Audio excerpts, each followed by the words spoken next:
दोस्तों, आज की कहानी शुरू होती है एक ऐसे इंसान से जो बहुत बोलता था लेकिन कभी सुना नहीं जाता था। उसका नाम था आरव। आरव एक साधारण लड़का था, लेकिन उसके अंदर एक असाधारण तूफान चलता रहता था। वो हर बात पर प्रतिक्रिया देता था, हर बहस में कूद पड़ता था, हर अपमान का जवाब देना चाहता था।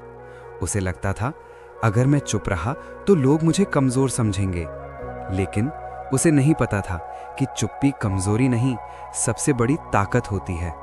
एक दिन गुस्से और बेचैनी से भरा हुआ आरव शहर छोड़कर जंगल की तरफ चला गया। वहां उसकी मुलाकात हुई एक संत से। संत चुप बैठे थे, आंखें बंद, चेहरे पर शांति। आरव बोला, मुझे शांति चाहिए, मुझे गुस्सा खत्म करना है। संत ने आंखें खोली, मुस्कुराए, लेकिन कुछ नहीं बोले। 5 मिनट, 10 मिनट, पूरा आधा घंटा। आरव बेचैन हो गया। आप कुछ बोलते क्यों नहीं? संत ने धीरे से कहा, क्योंकि तुम्हें बोलने की नहीं, सुनने की जरूरत है।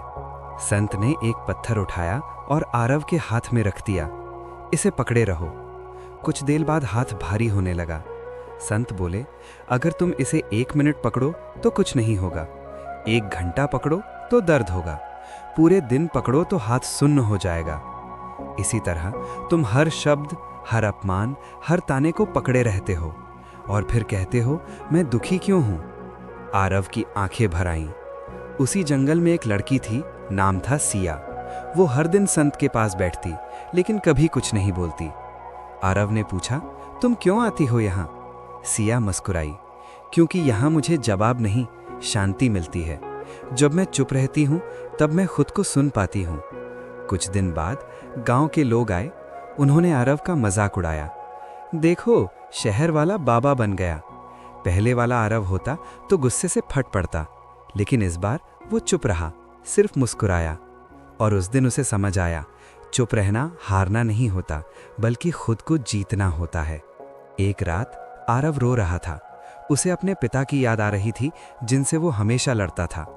संत ने कहा, सबसे कठिन चुप्पी दूसरों के सामने नहीं, अपने अहंकार के सामने होती है। जब तुम खुद को गलत मान लेते हो, वही असली ताकत है।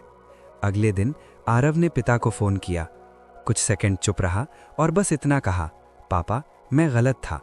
फोन के उस पार भी चुप्पी थी, लेकिन वो चुप्पी प्यार से भरी थी। धीरे धीरे लोग आरव से डरना बंद कर दिए, उसका सम्मान करने लगे, क्योंकि अब वो हर बात पर नहीं बोलता था। जब बोलता था तो उसकी बात में वजन होता था। याद रखिए दोस्तों, जो हर समय बोलता है उसकी बात सस्ती हो जाती है, जो सोचकर बोलता है उसकी बात की कीमत होती है। आज अगर आप परेशान हैं, अगर आपको लगता है लोग आपको समझते नहीं, तो शायद आपको बोलना नहीं, चुप रहना सीखना है। चुप रहना मतलब दबना नहीं, चुप रहना मतलब हर लड़ाई लड़ना जरूरी नहीं, हर जवाब देना जरूरी नहीं, हर बात साबित करना जरूरी नहीं। एक दिन जब आप बिना गुस्से के, बिना बहस के, बिना प्रतिक्रिया के मुस्कुरा देंगे, तब आपको समझ आएगा आप कमजोर नहीं, आप मजबूत हो चुके हैं। जो इंसान चुप रहना सीख गया, उसे हराना अब किसी के बस की बात नहीं। चुप रहने की ताकत, जब खामोशी ने एक जिंदगी बदल दी। दोस्तों, हर इंसान की जिंदगी में एक ऐसा समय आता है जब वो बोलना चाहता है, चिल्लाना चाहता है, सबको जवाब देना चाहता है, लेकिन उसी समय अगर वो चुप रहना सीख जाए तो उसकी किस्मत बदल सकती है। ये कहानी है विवान की। विवान बचपन से शांत था, लेकिन कॉलेज में आते आते वो बदल गया। दोस्तों ने मजाक उड़ाया, टीचर्स ने डांटा, घर में तुलना हुई और धीरे धीरे वो हर बात पर भड़कने लगा। उसे लगता था अगर मैंने जवाब नहीं दिया तो लोग मुझे दबा देंगे, लेकिन सच ये था, हर जवाब के बाद वो और ज्यादा अकेला हो जाता था। वो दिन जिसने सब बदल दिया। एक दिन क्लास में प्रोजेक्ट के लिए उसे दोषी ठहरा दिया गया, पूरी क्लास के सामने। तुम कभी सीरियस नहीं होते, तुम्हारी वजह से सबका ग्रेड खराब होगा। उसका मन किया वो खड़ा होकर चिल्लाए, लेकिन उस दिन उसने कुछ अलग किया। वो चुप रहा। उसने कोई सफाई नहीं दी, कोई बहस नहीं की, बस सिर झुका लिया। उस रात वो छत पर बैठा था, आसमान की तरफ देख रहा था। उसने खुद से पूछा, मैं हर बार क्यों लड़ता हूं? अंदर से आवाज आई, क्योंकि तुम्हें खुद पर भरोसा नहीं। वो सोच में पड़ गया, क्या सच में मैं दूसरों को नहीं खुद को साबित करने की कोशिश कर रहा हूं? कॉलेज की लाइब्रेरी में एक बुजुर्ग लाइब्रेरियन थे। सब उन्हें दादाजी कहते थे। विवान रोज वहां बैठने लगा। एक दिन दादाजी ने पूछा, इतना चुप क्यों रहते हो? विवान हंस पड़ा। पहले बहुत बोलता था, अब समझ आया ज्यादा बोलने से लोग समझते नहीं।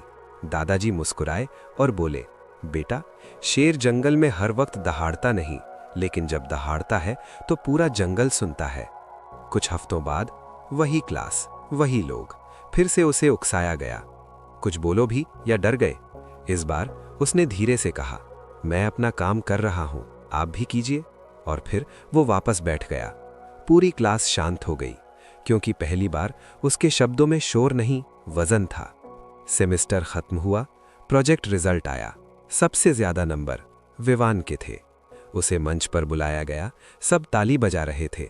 वही लोग जो पहले हंसते थे अब सम्मान से देख रहे थे। घर की चुप्पी। लेकिन असली बदलाव घर में आया।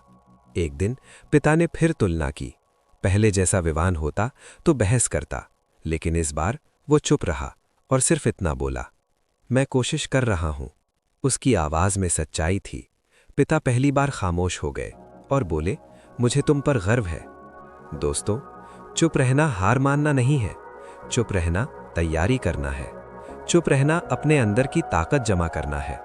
हर लड़ाई सड़क पर नहीं लड़ी जाती, कुछ लड़ाइयां अंदर जीतनी होती हैं। याद रखिए, जो इंसान हर बात पर प्रतिक्रिया देता है वो दूसरों के कंट्रोल में है, लेकिन जो इंसान चुप रहकर सही समय का इंतजार करता है वो अपनी जिंदगी का मालिक है। खामोशी कमजोरी नहीं होती, वो तूफान से पहले की तैयारी होती है। चुप रहने की ताकत। राहुल बहुत तेज बोलने वाला लड़का था। कोई कुछ कह दे तो तुरंत जवाब देता था। उसे लगता था अगर मैं चुप रहा तो लोग मुझे कमजोर समझेंगे। एक दिन ऑफिस में उसकी मेहनत का क्रेडिट किसी और को दे दिया गया। सबके सामने उसका मजाक भी बना। उसका दिल कर रहा था वो चिल्लाए, सबको सच बता दे, लेकिन उस दिन उसने खुद को रोका। वो चुप रहा। उसने बहस नहीं की, सिर्फ अपने काम पर ध्यान दिया। लोग हंसते रहे, वो मेहनत करता रहा। कुछ महीनों बाद नया प्रोजेक्ट आया। इस बार बॉस ने सबके सामने कहा, हमने देखा है जो बिना शोर किए काम करता है वही असली लीडर होता है। और राहुल को टीम लीड बना दिया गया। उस दिन उसे समझ आया, हर बात का जवाब देना जरूरी नहीं होता। कभी कभी आपकी खामोशी ही आपकी सबसे ऊंची आवाज बन जाती है। याद रखिए, जो इंसान हर बात पर बोलता है वो थक जाता है, लेकिन जो इंसान सही समय का इंतजार करता है वो जीत जाता है। खामोशी कमजोरी नहीं, वो अंदर छिपी ताकत है।